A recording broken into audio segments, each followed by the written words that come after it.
Half past a good afternoon. Welcome along to Manx Radio's Mannin Line. Happy Hump Day and all that. It is a Wednesday, 18th of March. What would you like to talk about? Well, there's currently quite a debate going on in Tynwald about the changes to the Isle of Man Post Office's retail network. The Speaker of the House of Keys has called it Digital First, Community Last. As you heard in the news there, though, there has been a defence of the position of the Post Office from the Chair, Stu Peters, and also the Chief Minister. Also, do you feel reassured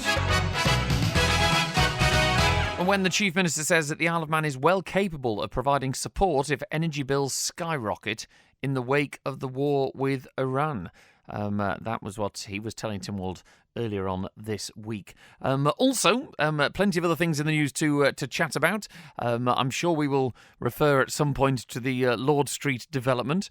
And also, we know full well that there is the horse tram business case motion this afternoon going ahead. But it's good to chat to people on the phone. 66 13 68 is the number to call. Betty is early doors today. Hello, Betty. How are you? Hi. I'm okay. I just wanted to say something about what I was talking the other day, but I get a bit nervous coming on air, especially with you, because sometimes you're a little bit sharp, you know. Oh, right, okay. And actually, I did meet you, you know, about 28 years ago. Oh, right. I remember you because you were tall, you had a lovely smile, you had lovely blonde curls, and you were gorgeous. Oh, thank you. I'm sure you set a lot of young women's hearts aflutter. Oh, right, okay. Thank you. But I don't know what you look like these days. I'm sure you look very nice. I think I have aged somewhat, Betty, but thank you for the confidence boost. Haven't we all? But as regards the Manx care, yes. Now, the reasons are, I think there is a certain amount of incompetence with them, and I think they have too many chiefs and not enough Indians. And for instance, why did they employ 3 matrons? And I'd like to know what they actually do. Are they just symbols?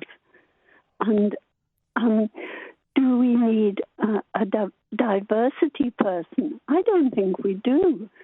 And what does the diversity person do? Does she or he just find work to do? I mean, Betty, do you have experience with Manx care? I mean, what did you do as a career and things? I was a nurse. Oh, so you know exactly what you're talking about when it comes to the kind of care they offer. And well, I was a nurse a long time ago, I must admit. But I don't think they're offering what they really should, you know. And I think there's a lot of wastefulness goes on generally. How do you feel that can be addressed? Because obviously we've got to this situation somehow, Betty, haven't we? Where these roles have been created, and people have obviously come up with these jobs with very good reasoning at the time. So how do we? Do you feel that we should almost, you know, maybe turn the dial back? Yes, I think we should, and I think they should ask people to come in, people who attend, to give what they think. That might be a good idea, to have a group of patients, you know, not actual patients maybe, but people who have been patients and are likely to be patients, to form part of a committee with the doctors and the nurses and let them have their say. To give direct feedback, effectively, so the people who've experienced, almost like customer feedback, if it was a business, you mean? Yes, it is a business. that's what it is, really, these days. Okay. Oh, that's a very good suggestion. Thank you, Betty, for calling in. And don't ever feel afraid of calling in. I don't bite, Betty. I'm still cuddly. In fact, I'm probably more cuddly now than I ever was, looking at the size of me. Well, I just remember you from quite a long time ago, and please don't think I'm making a fuss or anything. Not at all. I just love looking at beautiful things, beautiful flowers, beautiful animals, beautiful people. I just love looking at beautiful things. Lovely, Betty. Well, thank you very much for your call, and it certainly has been a bit of a confidence boost. Lovely to hear from Betty. Apparently, I'm a beautiful thing to look. Well, I know I was, apparently. Thank you, Betty. I do like some of the comments from people online. Terry says, yeah, go Betty. And Jules in Port St Mary says, that conversation with Betty was the phone call of the week so far. Yeah, I'm not going to lie. When it says that she was going to talk about Manx-care, I didn't think it was going to go down that route. Quirky's on the infamous line too. David, are you going to tell me I'm beautiful as well? Tall, dark and handsome. I think the jury's out on that. Thank you very much for that one. Maybe she's looking at the presenters' photographs you still have on the Manx Radio website. Hey, my presenter photo's only a couple of months old. Behave. Is it? Oh, I thought they've been there a long time now. No, I updated mine once I lost some weight because I was fed up of looking at my fat face before. All right. You were talking the other day about compulsory purchase of land. Yes, someone was asking whether that could be done for derelict sites and brownfield sites and things to tidy them up. Yeah, well, I was going to draw to your attention. We did two in my time anyway. The biggest one was the bowl. Do you remember Douglas Corporation wouldn't play ball with the politicians at the time regarding the bowl? Yes. Refurbish it. And we compulsorily purchased that from the council at the time, and that cost us about 50p to do that. And that's no joke there. That's what it cost us.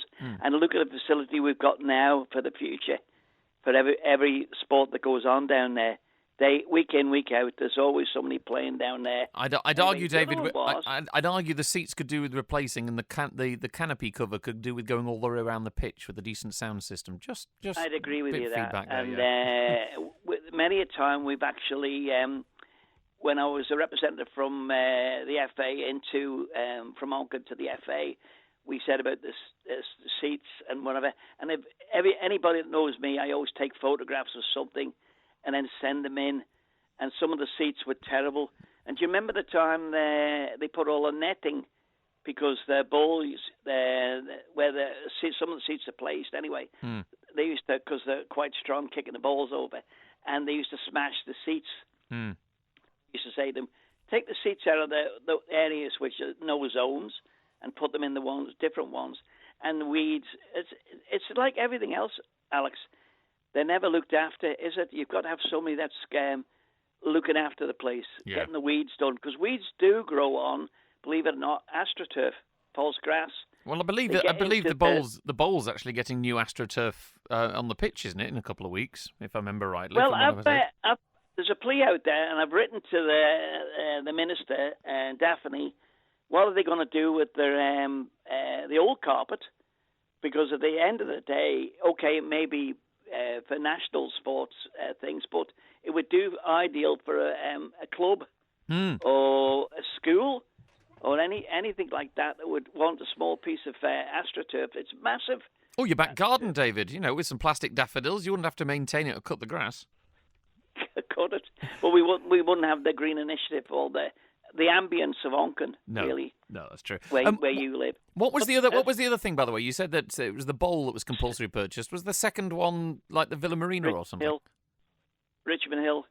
Oh, Richmond Hill, right? Okay. I was in the DOT at the time, and where hopefully the guys. Well, he's probably still alive. I won't mind me telling them anyway. We actually negotiated with the landowner going up there, because you remember what Richmond Hill used to be like. It was an absolute crawl for trucks and whatever, and they were stuck in the lane going up the hill massively, and there was tailbacks. Not as many tailbacks as we got today, but anyway, there was, and we actually compulsory purchased the land because the individual wouldn't play ball. That's probably the best way to say it. So, and what he did get value for money on that. He may have got, because everybody wants millions, don't they? Of course. I've got a piece of land and you want it and it's going to be worth this much money. But we had it valued and it goes through a system where it goes through the courts, where the parliamentarians put a case together, and it's valued for agricultural land in this particular case. So it wasn't industrial land or land which was prominent for something else. Well, David, that was it. Just to pick you up on that, that was something that was being asked yesterday. I mean, the process itself, is it a long-winded process? Is it something that has to go to Tynwald and has to enact to Tynwald specifically for every compulsory purchase, or is it something that can be done at departmental level? No, there is. It's actually an act in the armoury of Tynwald as such, or the politicians actually. It is even the grounds of local authorities. So if a local authority wants to purchase something like a railway or something like that, I'm not saying we're going to do it, but I think we are the custodians of Groudle, aren't we? Do you want the history of this? The upper. Don't we have the lease? Well, no, the upper Groudle Glen, that's not where the railway is, but the upper bit back up to Whitebridge, is owned by Onchan commissioners and then is leased to DEFA as a national glen, and I think it was about another 70 years are left on that lease. And then from the railway downwards, Onchan commissioners sold it to the developers who built the holiday cottages, which is obviously Groudle Glen Limited.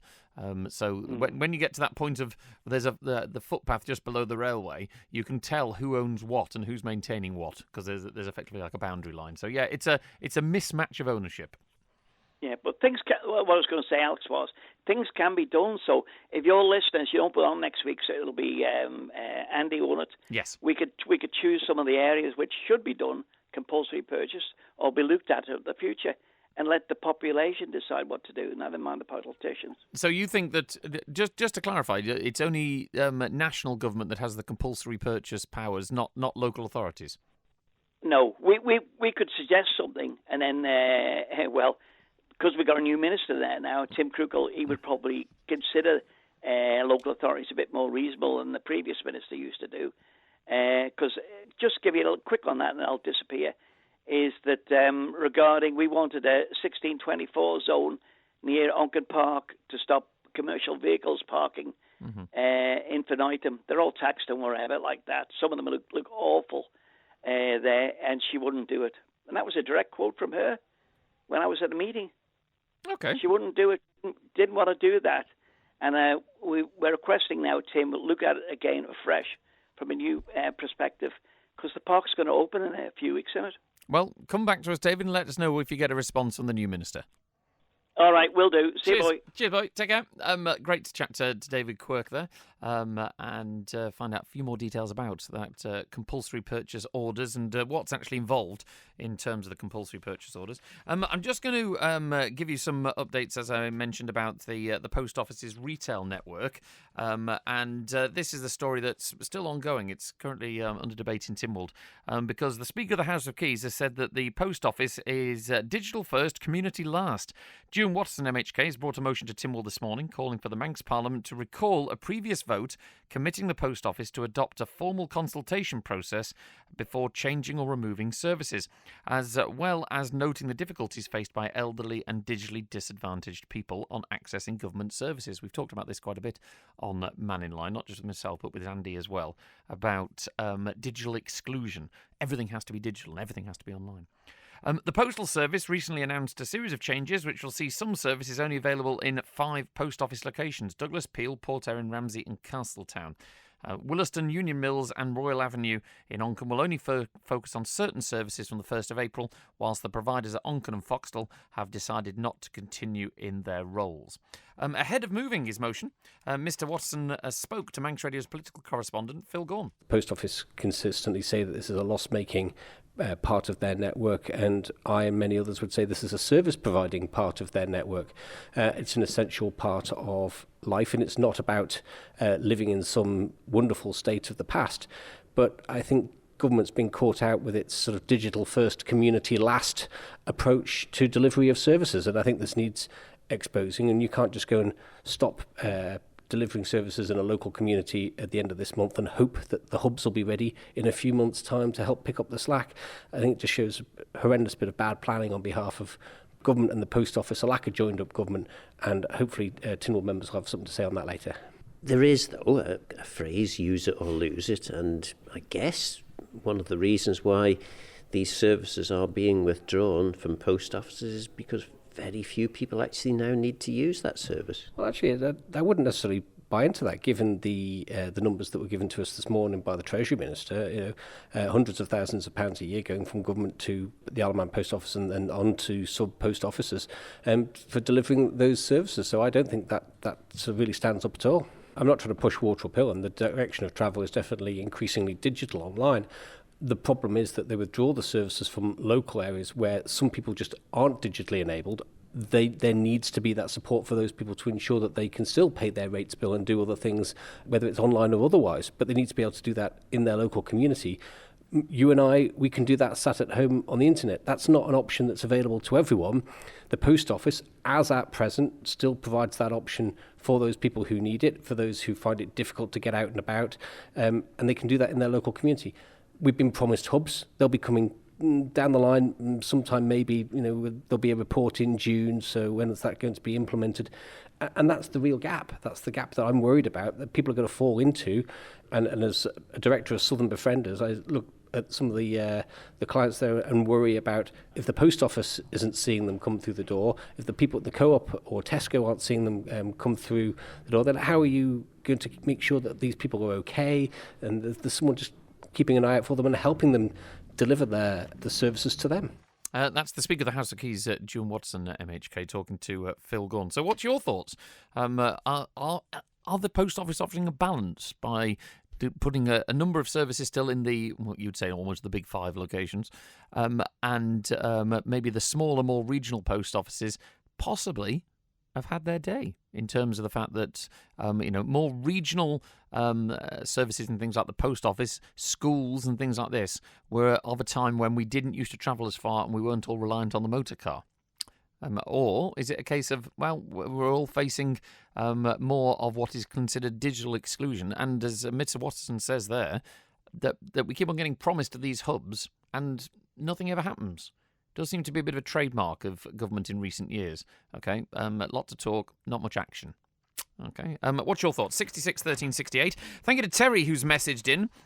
So talking about transports, he says, when Chris Thomas was a backbencher, his main concern was keeping our lifelines open, especially Douglas Harbour and the airport. Since becoming Treasury Minister, not a word has been said about our lifelines. Well, there is... I'm not saying this about Mr. Thomas, but there is an element of poacher gamekeeper, isn't there? That when you're on the back bench, you can criticise. When you're in the inside, there's a collective responsibility. And also, I'd imagine his attentions are now turned towards the finances of the nation. In terms of Douglas Harbour, it would be nice if whoever signed off on the project to do all that work on the King Edward Pier so it would fit the Manxman would actually refit the covered walkway. Because when you arrive on our island, on our really beautiful £80 million ferry, and you step off and you walk down a plywood, bodged together bit of walkway cover, because when we took out the old walkway to do the works, obviously somebody binned it and didn't keep the bits to put it back up. So, maybe when it comes to elements of Douglas Harbour and as a port for welcoming people, we could tart it up a bit and maybe finish what we started. There's a bit of a running theme we were talking about yesterday. Gaz says that Manx Care are spending more and more to deliver less and less. Now we found that available bed numbers were reduced years ago. Good luck to the MHK standing again in September. You have collectively allowed Manx Care as a debacle to go on, and it's clearly become a crisis far more impactful than the climate crisis. I suppose there is an element of when you go to MHKs and they say, well, this needs to happen, and they're going, well, you've allowed this to happen. We discussed yesterday about the Charles Gard video that was challenging Tynwald to basically get its act together, which is that actually just standing by and letting something happen is as bad as effectively not taking the decision in the first place. Hospital parking. H says, why on earth is the parking so diabolical at Nobles? Even the overflow car park is full, and there is nowhere to park except on double yellows, and spaces on them are few and far between. My friend is in hospital at the moment, and every time I go to visit, parking is a real challenge. On Monday, I thought it might be to do with a bus strike, but yesterday was just as horrendous. I don't know the answer to that, H, to be honest. I know that the parking has always been limited up at Nobles, but maybe it is something to do with the bus strike and people are going in cars. Do we have more staff there now and not enough staff car parking? And they're having to use the overflow car park? I don't know. But if anyone is aware, do let us know here at Manx Radio. Right, we're going to chat to... Oh, he's been quiet for a couple of days. I've missed him. We're going to chat to Julian just after this. Just ahead of the new Andreas Racing Association season kicking off, Manx Radio Motorsport has teamed up with the ARA to give you the chance to win. We've got 2 Andreas Racing Association supporter memberships up for grabs, giving you access to test days and race days throughout the season so you can enjoy the racing and be part of the atmosphere all year long. To enter, simply head online now to motorsport.manxradio.com and answer the simple Andreas Racing Association question. That's motorsport.manxradio.com. And good luck from Manx Radio Motorsport and the Andreas Racing Association. Big Red Storage in Tremode and Ronaldsway offers secure self-storage units in various sizes with ground floor options and 24/7 access. Check offers and prices using our online space calculator at bigred.im or call 640040. Make Athol Airport Parking your wash and go partner when parking at the airport. With no advance booking required, simply park your car in the designated Athol rental return spaces right next to the terminal. Hand your key to our valet desk, and while you're away, we'll wash your vehicle and return your car to the terminal for when you get back. For prices and our full range of services, including comprehensive valeting menu, just search Athol Airport Parking online. Athol Airport Parking, part of the trusted Athol Garage Group. A ground source heat pump can save thousands of pounds a year, and you can harness this energy on island with Geothermal Limited, the water borehole experts. Visit drilling.im and see how a ground source heat pump borehole works. That's drilling.im. The Isle of Man Creamery, famous for the freshest Manx milk, dairy products, Noah Bakehouse treats and more, has now made ordering deliveries even easier. Simply download the Isle of Man Creamery Doorstep Direct app and you're ready to order. Reschedule deliveries, see your order history and request invoices. Treat your taste buds in a few taps. Get info and add to your order now at isleofmancreamery.com/delivery.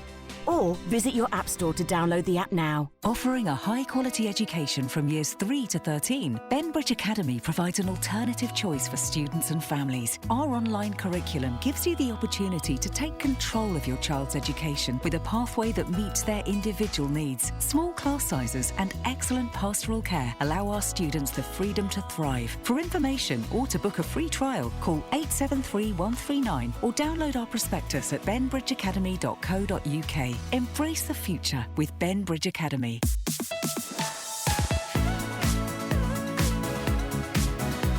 The Nation Station, Manx Radio. It's 12:30 pretty much here at Manx Radio. It's the Mannin Line through until 1 o'clock. Thank you very much to Kelly, who sent me in a news report saying that staffing costs for employment legal work in the AG's chambers have shot up since 2021, rising from £89,839 to £490,472 in the last financial year, 25 to 26. The figures have been disclosed in a written answer to Uncan MHK Julie Edge, who's asked how many officer minutes at each grade had been spent on employment advice to government bodies and what this had cost. Now, the AG's chambers couldn't provide the specific time recording data, but it did confirm that employment legal staffing had increased from 1 senior legal practitioner in 21-22 to 3 full-time equivalents in 25-26, and the answer states that variations between years reflect changes in staffing levels, pay awards, incremental progression, and employer on costs. So, the question, I mean, that's quite a big increase in cost, isn't it? £89,839 to £490,472 for employment legal work at the AG's chambers. Thank you, Kelly, for that one, sending that one in. Do you have an opinion on that? So these are the kind of legal costs that we have to accept, that we need to shoulder? Or is it a symptom of something deeper as an issue when it comes to the employment terms and conditions and legal advice that's required within government? He's been waiting patiently. Julian, hello, how are you? Where have you been? I've been listening, and how do I follow Betty's wonderful take on you, mate? You must be blushing. Well, apparently, yes. No, I'm more to the point, apparently I was good-looking 20 years ago. So, you know, It's good to know. It's good to know I've gone downhill. You know. Oh, you're all right. You've got a modern picture. It looks all right. I'm thankful for AI and airbrushing and Photoshop and stuff. Yeah. You'll be on Vogue next. Oh, crikey, no. What would you like to talk about today, then? Yeah, just a couple of things. I agree with yesterday's caller, Paul, and his very balanced talk about the half-finished horse tram being neither satisfactory to Pro Heritage or to the ones who want to move it to Derby Museum, although personally, I think if the horse trams were moved to Derby, it would quietly disappear, I think. I don't think it would quite have the same... It's equivalent of people who aren't involved in the TT turning around and saying, can't you just do it around Derby Airfield? It's just a race around Derby Airfield, and it's not the same. But I take his point. Yeah. Some people value them, some people don't. No, he's very, very balanced. That. I mean, in my opinion, the tram track should be reinstated at the earliest opportunity, although we are going into the season, so who knows when that'll be. But if there's any further resistance to it, I think those individuals need to make a public statement as to why it shouldn't be reinstated. I also think the senior members of the civil service in the DOI Highways Department should make their position clear, because they've been awful quiet over the years, haven't they? Yeah, well, we have. I've stated this before on air, Julian. I've tried to get on the officers of the DOI onto the programme in previous times, and I know full well that the director of highways at the time, which was Jeff Robinson when the promenade was done, has now been promoted to the deputy chief exec. So obviously he's not involved in the highways division anymore. But I've invited them on to justify why within the department at office level there seems to be some kind of log jam. What is the reason? And if it is, if it wants to dispel the idea that actually it's some kind of agenda within the department for people who don't like this, or someone's fallen out with this, so they're not letting this happen, dispel it by telling us the real reasons as to why nothing has been done when the politicians have promised us that it would be. Yeah, exactly. I quite agree. I think it's like a boil that needs lancing, really, isn't it? It needs sorting out, this, because it'll just drag on again. The other thing was, we're hearing a lot about the question of heating oil prices and road fuel. Yes. Just like to point out that if you remember the Arab Spring, which occurred in 2011, yes, the crude oil price went up to around $115 a barrel, and that was for over 2 years. And that was as a result of the Libyan civil war and instability in the region like Egypt and Syria. Mm-hmm. But hang on a minute. That $115 that's being touted is the nominal price, but that's 15 years ago. So if you adjust for inflation, it would be more like $160 a barrel now for several years back then. But today's oil price is somewhere between $93 a barrel and $100 a barrel. So Brent crude is around 102, and West Texas Intermediate crude is 93. So it's actually 40% cheaper than it was 15 years ago for several years. Other points to make: Iran is only ranked number 9 oil producer in the world, and it's already heavily sanctioned for its exports. And you've got other contributory things here, which are nothing to do with the Middle East. The number of UK refineries has reduced from 18 in the 1970s. There's only 4 now, and 2 closed last year, which was the Grangemouth refinery in Scotland and the Lindsey refinery in Lincolnshire last August. So that means that the UK has gone from being a net exporter in the 70s, and they're now 30% dependent on imports. So, of course, that means much more exposed to the volatility of international oil prices. And then on top of that, you've got all these net zero policies. They've introduced so much regulation and tax on oil producers. It's effectively government policy that has basically achieved this. And I was looking, when we talk about food self-sufficiency and stuff. Yes. If you look at what net zero is likely to cost annually up to 2050. So if you take the annual cost up to 2050, according to what they're saying, that's $300 billion pounds a year. Now, how much do you think it would cost to upgrade and install enough refining capability in the UK to get the UK back to self-sufficiency in oil refining? I presume you've done a sum and you're going to tell me. 15 billion, 1/20th of 1 year of net zero spending. And So- that would last 40 years. So the question is, Julian, I mean, this is down to your aspiration as a country, isn't it? So it's a case of that whether you're going down the route of, I think everyone pretty much acknowledges that if you wanted to carry on being a polluter, as it were, in the old-fashioned sense, that it would be cheaper to do so, and whether countries consider it, you know, from a democratic perspective, if governments have stated that they want to do what they see as the right thing, it's going to cost more. Now, the argument is at the moment whether you can actually afford to cost more. I was going to bring it up in this programme. There's a news headline that came out this morning from Sky News saying in North Sea oil, is it time to reconsider drilling? Because back in 1986, the UK was the fifth biggest crude producer in the world, just behind Mexico and above Iran and Iraq. And even recently as the turn of the millennium, the UK was still within the top 10. But of course now that's all declined, isn't it? Yeah, and if you look at what's happened over the last years since the net zero things really come in, since the early 2000s, we've got rid of all our heavy industry. Nobody's particularly happy about how the economy's going. Nobody's happy about how the roads are. Nobody's happy about the cost of everything. So we're on a trajectory. We've got intermittent renewables that are talked about, so it's getting more expensive all the time. I mean, the Isle of Man, we haven't even got renewables, and they've already put the price up again. Do you feel there's an element of profiteering when these things happen? Your own personal opinion? Well, let's put it this way. If you look at the realistic thing is the last 20 years, the oil barrel price has been around $100, and it's 93 at the moment. Now, market traders, they scaremonger to produce price volatility that makes them more money because all the hedging that goes on. Mm-hmm. So if you actually look at it, $93 at the minute, everyone's up in arms about, the cost of everything. It's actually $7 a barrel cheaper than it's been average over the last 20 years. You do have to remember, of course, that when it comes to the price we pay at the pump, of course, they've added tax on fuel that makes up the lion's share of how much you pay for your fuel at the pump, isn't it? So, of course, when it comes to the actual price at the pump, that's been going up and up and up thanks to tax over the years as well. Yeah, and at the same time, heavily taxed to give subsidies to renewables, and they don't even deny this.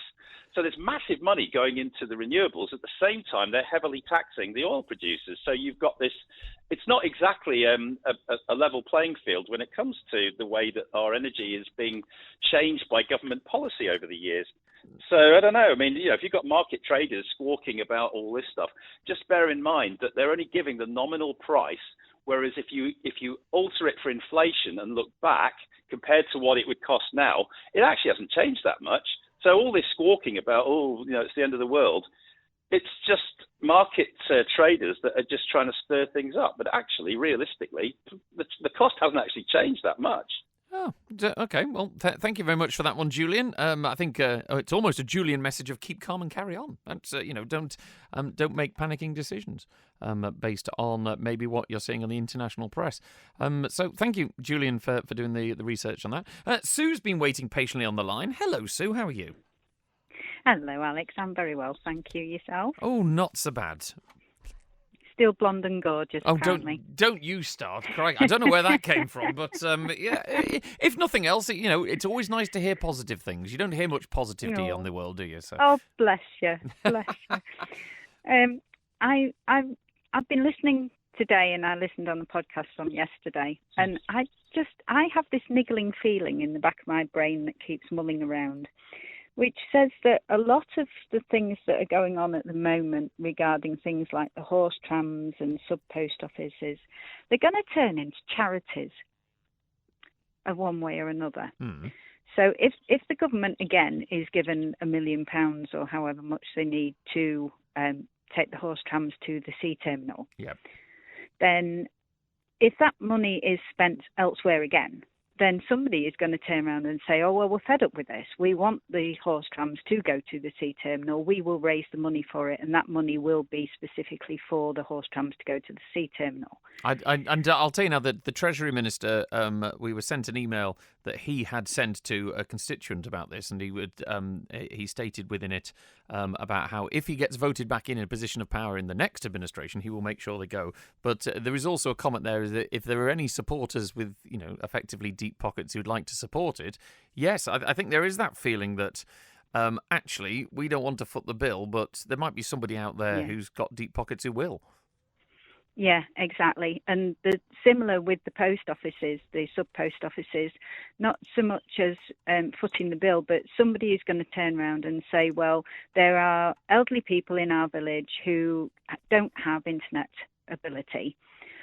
So there are church halls or parish halls or whatever you want to call them. So once a week, we will rent the church hall and we will take a couple of computers along, a couple of laptops, and we will advertise that anybody who wants to do any sort of government work, like the driving licences or the car tax or whatever, anything that they want to do online but they don't have that ability at home, they can come along to this. We'll be able to put a bit of tea and coffee on and do things like that. So I think the government, because they are either refusing to do these things or withdrawing these things from the community, I think they're sort of hoping that there are good-willed, lovely people out there, which there are on this island, who will set the ability up to do it in their local community.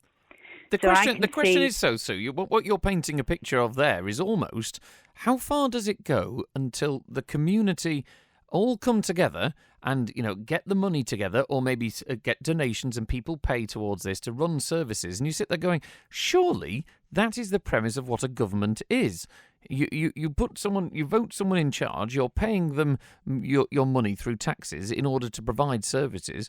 If it gets to the stage where the government keeps on shirking off their responsibilities because, the community should do it, it's almost the community doing the government's job for them, and it almost sounds like a vicious circle. You're having to set up a second government who are providing the services that the first one should have done in the first place.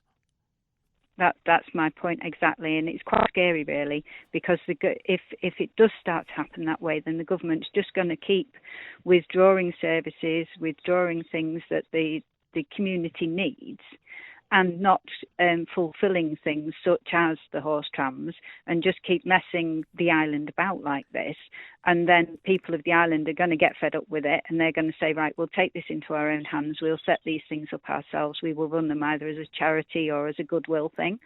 And then the government's going to say, right, we can wash our hands of that one. What else can we withdraw? And then eventually the island is going to become one huge charity. I mean, it's like the hospice is a really good example. The hospice is a charity, and that really should be part of the care system. But they are there running as a charity. And I can see lots of little things to start with being done in that way, that people will set up charities such as the Queen's Pier. And, I think it's just going to, like you say, snowball and snowball. And eventually the Isle of Man is going to be one huge charitable organisation. And I can bet you if that sort of thing does start to happen, there won't be a decrease in our taxes. There won't be a decrease in our rates. And the government will be taking lots of money off us, and we'll be funding them ourselves anyhow. I mean, it's interesting. So you mentioned there the Queen's Pier is a prime example. The team that do that work are incredible and are worthy of all our support. And I have to say, with my heritage bent on, I can tell you that I think they do a brilliant job. However, effectively what we did was the government spent more money on consultancy reports into repairing the Queen's Pier than it would have actually cost at the time to fix the Queen's Pier. So that was another prime example of government wastage. And then they've handed off to the community to do it. And I'll tell you now, from my experience at Groudle Railway, they always have this idea within government that volunteers can do something. If trying to run something with volunteers, there aren't as many volunteers who can commit the time to these activities as you'd think out there. Everyone's very well-meaning and will maybe give up a couple of hours, but you actually need people to almost take on roles as a full-time job, don't you? You do. You need a solid register of people who will be there for you all of the time, not just, oh, well, I can give you half an hour once every fortnight or whatever. It's like Kirkmichael shop when that closed. I saw that the Kirkmichael community, I don't know how it went or what stage they got to, but they put an advert on Facebook or a post on Facebook saying that they were looking for people in the village to run the shop as a community shop, and that they were looking for people to be volunteers to run that. And from past experience, I know how difficult it is to run a community shop. I know that you don't have the volunteers on a regular basis that you would always want. It's mainly normally the elderly people, and then they become ill or they go away, etc., etc., and you lose your volunteer basis. And that sort of community hub idea thing, depending on volunteers, doesn't work as easily as people envisage it to be. And like you say, you get the same thing with Groudle Glen. It isn't easy relying on people who are doing it out of their own goodwill. They're not getting paid for it. They might get a free ride on the train or something every now and again, but that would be it. And Sue, I mean, finally, I'm going to ask you what I acknowledge is a leading question here. But do you feel, I was listening to the post office debate this morning, and I'm possibly taking a quote out of context, but Tim Glover, MHK, accused a number of the speakers of being hard-faced. And they were talking very business-like, purely pounds, shillings and pence, and not thinking about effectively the human side of running the island, and actually, investing in things that are nice, investing in things that make life worth living on the Isle of Man. Do you feel that we've spent so much time as an island, as a government, looking at the business side of everything that really it's not working? We're a bit too hard-faced. I think when it comes down to looking at things like that you have to think about what people are getting from that service. It's like a lot of people are saying, well, the sub post office is the hub of the village, but there are other hubs in villages, and those hubs could expand. I mean, it's like referring to that, setting up like a weekly thing for people to go and use somebody else's laptop to do their online government resource things. To be able to do that would still create a hub for people to go to and sit and have a chat. I mean, when you go to the sub post office, there isn't anywhere to sit and have a coffee or anything like that. But you would know that, or the people who are getting the pensions or the benefits or anything would know that they'd probably bump into somebody that they know from the village, so they could have a little bit of a chat. So it's what they actually get from that service, and how they would feel about that similar sort of service being put somewhere else and being put out for them to enjoy, or even to expand on the enjoyment. Like, say, if somebody hired a village hall once a week and said, come along and have a cup of coffee, come along with your friends and have a chat, they wouldn't be able to get the pensions from it, but they would be able to have other services. So I think people are clinging on too much about the idea of a sub-post office. Yes, there are many things that they can do, but if there are facilities for them to be able to do things online, or, to move things that they've appreciated up until now, to move them to a different sort of concept, then why not do it that way? And then they'd probably start enjoying it from that point of view as well, rather than just thinking, oh, well, we've lost the post office, so I've lost seeing all my friends, because it's not as easy as that. It doesn't work like that all the time. No. Okay, Sue. Well, thank you very much for your call. Always lovely to chat to you, and thank you for your opinions and thoughts on that one. Lovely to chat to Sue there. I've got a message in from Harvey, who says the horse trams are expensive for visitors and take part of the promenade scene. And are part of the promenade scene as a tourist attraction. We should take the decision to make the trams free. No collection processing and a boost to visitor goodwill. We don't charge TT visitors to use our roads or watch the races. There's an argument there, isn't there? But it is still the greatest show on earth. It would cost next to nothing to keep the trams going. it does cost money. There are wages and costs, but yes. Jersey hasn't got any horse trams, but they do meet and greet tourists and have a little road train into town. I wonder if you'll read this out. Probably not, Harvey, I won't. Rich says, Alex, talking of photos, could we have verified recently taken photos on candidates' manifestos? As we had a fella who I didn't recognise knock on the door last night who looked 100 pounds heavier than his photo and was told that was an old picture in the pamphlet.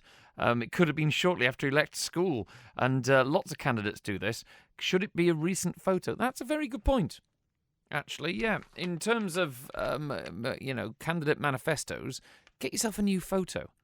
Okay, if you're going to do all this canvassing, don't put a photo of what you hoped you looked like 20 years ago, which, according to Betty, was a good thing for me.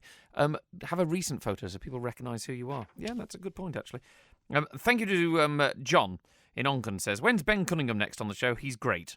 Well, he's never done the Mannin Line. But I can tell you, we fact-checked this response for you, John. We can't currently confirm a specific upcoming date for Ben Cunningham's appearance on Mannin Line. What we can confirm is Ben's actually painting the corridors here at Manx Radio at the moment. So, if you don't hear him on air, try the hallway. And, or failing that, he drives buses occasionally and things like that. So if you see a freshly painted wall moving at 30 miles an hour, that's probably Ben. SMS Trading. New and second-hand furniture from flat pack to fully built. See our range at 3 St Paul Square, Ramsey. All island delivery and man in a van service available. Call SMS Trading on 315151 or find SMS Trading on Facebook. Elevate Rubber Cover from Rubber Roof Shop for one-piece flat roofing systems. No joins, no leaks. We also line commercial box gutters in one piece up to 60 metres with a 20-year written warranty against leakage. Call Rubber Roof Shop on 49667. Chain, there's no chain. The chain's jumped off the sprocket. Motorcycle racing is back this Sunday on the Derby Airfield for the Andreas Racing Association's meeting. Under 16s get in free, adults are £6. There's full facilities. Come and see us trackside.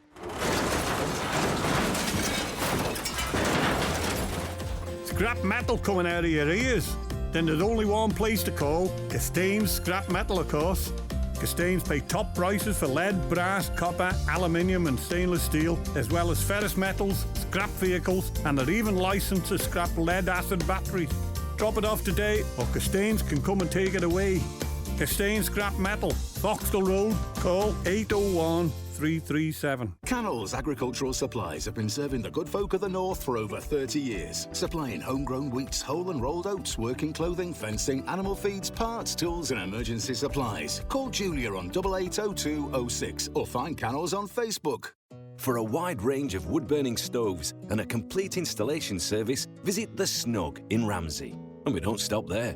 Kiln-dried firewood and full aftercare service, including chimney sweeps and maintenance. Call The Snug in Ramsey. When the Mannin Line's not on air, call Manx Radio to leave your opinion for broadcast on 682 631. Yes, 10 to 1 on Manx Radio's Mannin Line. Thank you very much to Chris, who sent me the story about Locate Isle of Man. Apparently, according to an FOI response, it cost taxpayers £647,896 in the last financial year, whilst generating only £15,000 in income. The Department for Enterprise disclosed the numbers in an FOI request. And wage expenditure alone in Locate Isle of Man reached £465,801, described in the response as the total wage costs inclusive of national insurance and superannuation costs, so pension costs. A further £83,240 covered employee travel, and £113,669 spent on supplies and services. And they've been allocated, the division's allocated £603,593 for the current financial year. Now, yes, okay, so Locate Isle of Man's cost just shy of £650,000 in the last financial year, generating only £15,000 worth of income. The question is, are there figures that justify the wider economic income that you get from Locate Isle of Man and bringing people over? Because if we've raised the population, for argument's sake, by 500 people, and those 500 people are, contributing to the economy to the tune of that amount of money, well, it's obviously, a return on investment. If not, that's when your questions are asked. Patrick is on the line. Hello, Patrick. How are you? Hi, I'm fine. What I was thinking about was starting a fund for the horse trams, and I'll start it with £100, and I need somebody, to back it up and do something about it. Well, this is something that Sue was saying, wasn't she? That if the government aren't going to, take their responsibilities seriously in terms of the custodian of heritage, it's probably going to fall to the rest of us to do it. I mean, do you think there's somebody out there with deep pockets who would put the money in? Well, as I said, I'll start it with £100, and I'll leave it to other people, maybe to get back to you on the phone and suggest some way we can do this. Good point. I mean, it's good to see you put your money where your mouth is, as it were, Patrick. So thank you for that. I obviously can't run a charity through the Mannin Line. We're not registered for donations. But Patrick has a point there. He's turned around and said he would put £100 down to raise money for the horse trams. It does show that there is passion for what gives us a different cultural national identity. How much can you keep chipping away at it? Okay, because those things people consider important. I've got a little bit of time left, so let's go to some more of your messages. Why do the steam packets say "Welcome to Douglas" when they arrive? It should be "Welcome to the Isle of Man." It's a good point. I mean, they are referring to the port of arrival rather than the whole island. However, when you do arrive at Ronaldsway Airport, they do say either "Welcome to the Isle of Man" or "Welcome to Ronaldsway Isle of Man." So I suppose that is a point. If anyone from the steam packets listening, maybe a bit more of a national response. A lot of staff in the overflow car park at Nobles. The amount of staff that are parked at the back of the hospital, the amount of staff car parking at the back of the hospital is far too small for the number of staff on duty each day. It's another example of poor planning within the hospital. There are plenty of grassed areas around Nobles that could be reconfigured into more parking spaces. Thank you, 455, for that. Thank you to John, who says, on the ownership of Groudle and the railway, there's a sign at St Germans Station stating that the Ramsey Railway is owned by the Isle of Man government. It is looking good, so thanks to those involved in clearing it. I'm pretty sure there is no railway there anymore. I presume you're talking about the footpath. Oh, he says, here we go. The Foxtel line is also improving with excellent information boards, although the wooden steps still need repairing. It would be helpful to have similar information signs on the Ramsey line. Sadly, the Ramsey line's not entirely owned by government. Anyway, we're out of time. Thank you very much for your company. You have a rest from me tomorrow. Beth Espy will be sitting in tomorrow. I'll be back on Friday. Christy D is up next. Thank you to Chris Quirk, my producer. Have a wonderful Wednesday. The latest edition of